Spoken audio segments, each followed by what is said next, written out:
Hello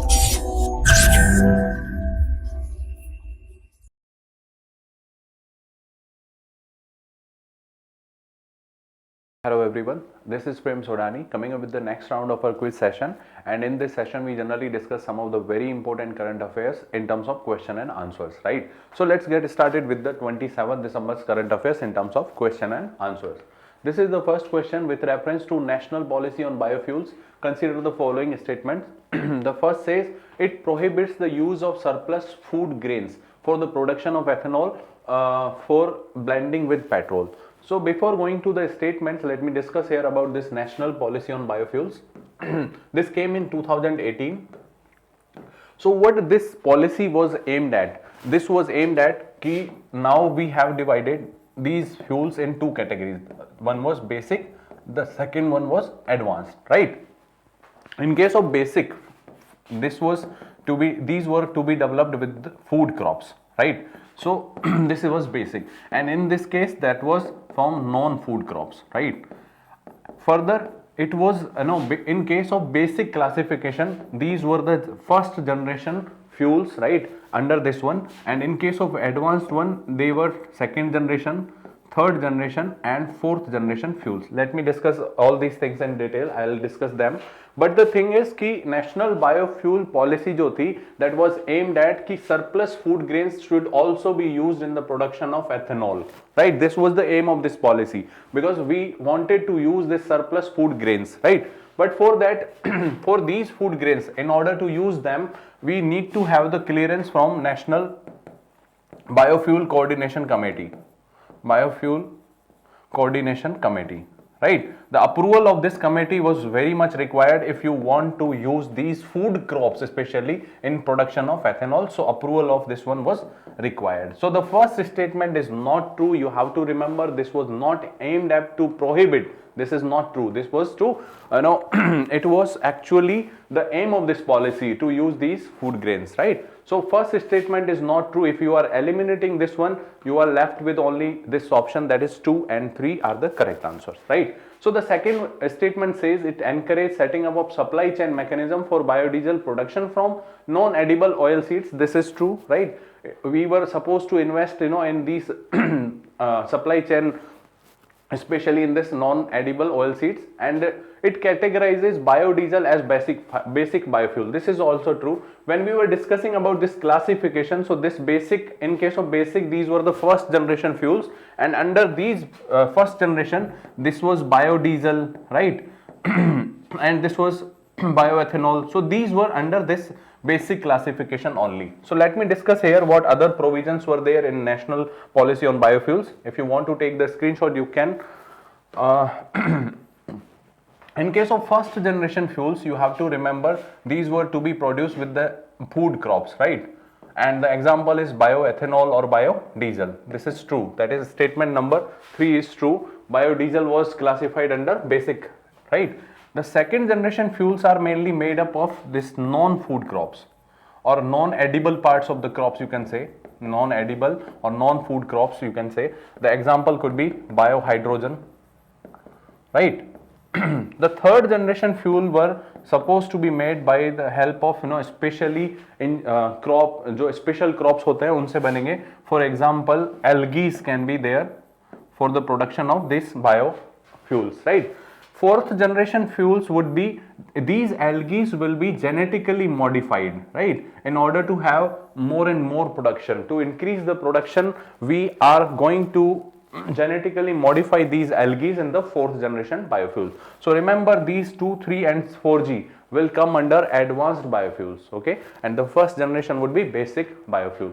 So in order to enhance these ethanol blending, or in order to support that कि जो refineries हैं वो second generation fuel की तरफ switch करे, government came up with the idea of viable gap funding to the refineries was to be given, and that was the fund of 5,000 crore rupees allocated for the refineries for the next 6 years. ठीक है, ध्यान रखना.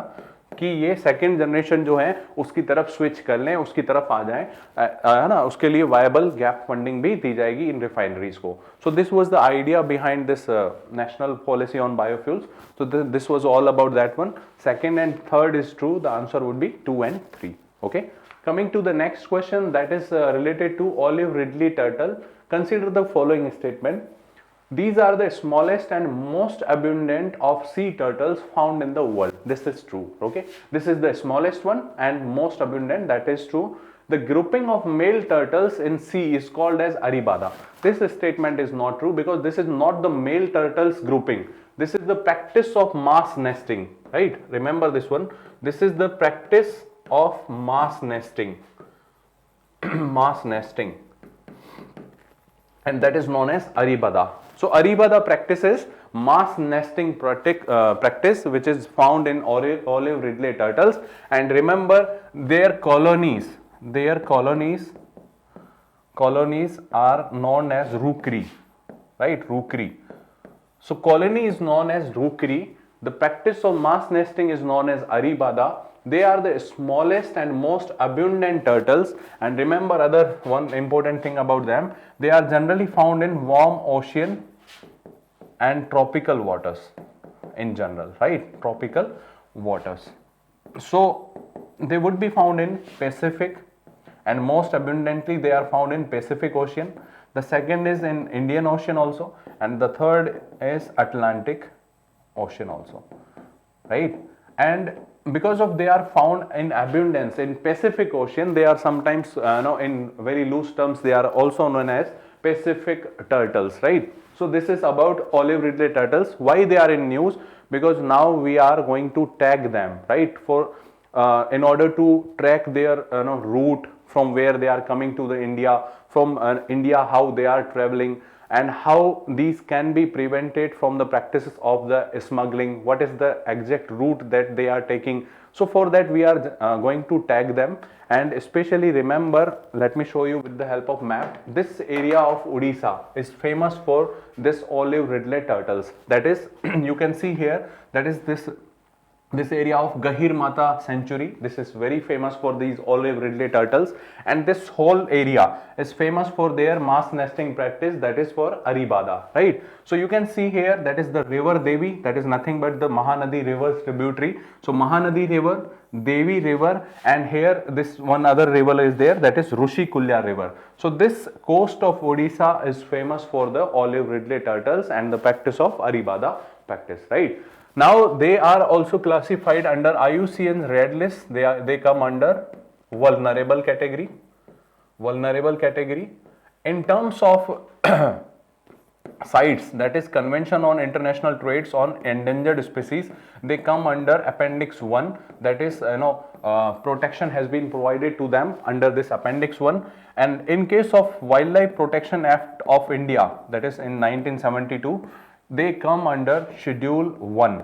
That is nothing but the absolute protection, kind of absolute protection they are provided with, and smuggling, trade related to these will fall under the category of non-bailable offense because they are classified under Schedule 1. Remember, the most important species are classified under WPA 1972, and that also comes, this olive ridley turtle also comes under Schedule 1. You have to remember this thing, right? So remember, this is in vulnerable category. If I want to show you what is vulnerable and what is endangered, what is critically endangered, so this is the lowest level of that is vulnerable. Then if the population comes down further, then they will be classified under endangered, and if the population is further coming down, then they will be classified under critically endangered. So if 90% of the population is vanished in last 10 years, they will be under critically endangered. If 70% of their population falls in 10 years, then they will be under endangered one. And if their population is falling to 50% of in last 10 years, then they will be classified under vulnerable one, right? So this comes under vulnerable one. So this was all about this olive ridley turtle. Remember this one. Coming to the next question, that is the river Devi river is a tributary of which of the following river? Right now only we discussed this is the tributary of Mahanadi. Let me show you here. That is the Devi river. This is the Devi river, and this is the tributary of Mahanadi river. Remember, this is the Devi river's mouth, right? It is also famous for the mass nesting practices of olive ridley turtle. Okay, coming to the next question, that is, consider the following statements. The statement 1 says, he propounded the philosophy of divine life on earth through spiritual evolution. He was imprisoned in 1908 in Alipur bomb case, and Savitri, a legend and a symbol, is an epic poem written by him. Who is the person about, these three statements are written? And this person was Sir Shri Aurobindo Ghosh. He actually born in 1872. He was a philosopher, he was a writer, he was also a nationalist. He was, yes, this is true, he was imprisoned in 1908 under Alipur conspiracy case. He has written this book, that is Philosophy of Divine Life on Earth through Spiritual Evolution. He also written some other books, for example, The Basis of Yoga. Basis of Yoga. The other book was Bhagavad Gita. Bhagavad Gita and its message, right? The hour of God, the hour of God, okay. Karma, and this book was also there. So remember these were the important works of this Aurobindo Ghosh, that is Basis of Yoga, Bhagavad Gita and its message, the hour of God.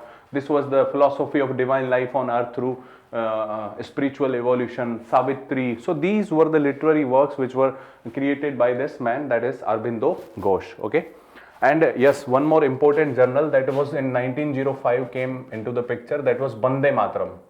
Bande Mataram was a journal written in English language, right? Remember this one also, because this was famous in case of Swadeshi movement in 1905. Okay, so this was the time period when Swadeshi movement was also there, and this was the Bande Mataram journal which was published in English, and that was also of Aurobindo Ghosh. So he was a philosopher, he was a kind of preacher, you can say. So many books he has written.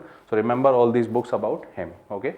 Coming to the next question, that is with reference to PM Yuva mentorship scheme, consider the following statement. It is aimed at training 75 aspiring writers below 30 years of the age. The second says a consolidated scholarship of 50,000 per month for a period of 6 months per author will be paid under this scheme, right? Both of the statements are true. Let me describe about this scheme. This is launched by Ministry of Education. Ministry of Education, right? National Book Trust of India. National Book Trust of India is going to implement this scheme. That is the implementing agency. What we are going to have, we are just going to provide the support to 75 writers, and especially those who are below 30 years of the age, right? And for their support, we are providing them the scholarship of 50,000 rupees per month for a period of 6 months. Hand holding support will also be provided to them, and for that, if they are successfully publishing any book under the hand holding support, then 10% of premium will also be provided to them on the publication of these books, right? So this is under PM Yuva mentorship scheme. Remember, this was launched by Ministry of Education, and this is supported or implemented by National Book Trust of India. This is, both of these statements are true, that is both 1 and 2 are the answer. Okay, coming to the next one, that is good governance index was prepared by which of the following?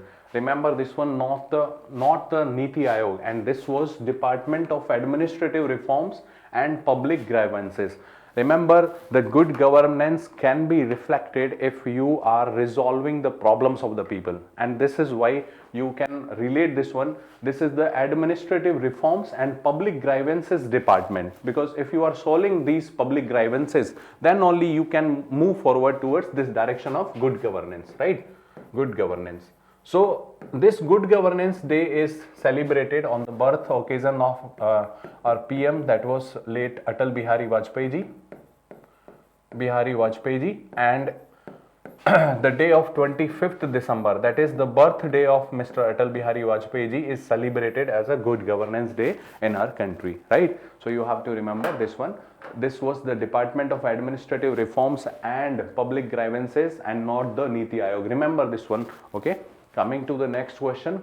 Sorry, this was the end of the session. So I hope you might have got some of the better understanding on these topics. If you have liked this one, you can share and like this one, and if you have any doubt or any suggestion, you can comment that down in the comment section. We'll follow those suggestions also. Okay, thank you very much for watching this one. Current Affairs by Forum IAS is an all-in-one program that covers the dynamic aspect of the syllabus from both prelims and mains perspective. Last year, we have helped more than 100 students crack IAS with our current affairs classes.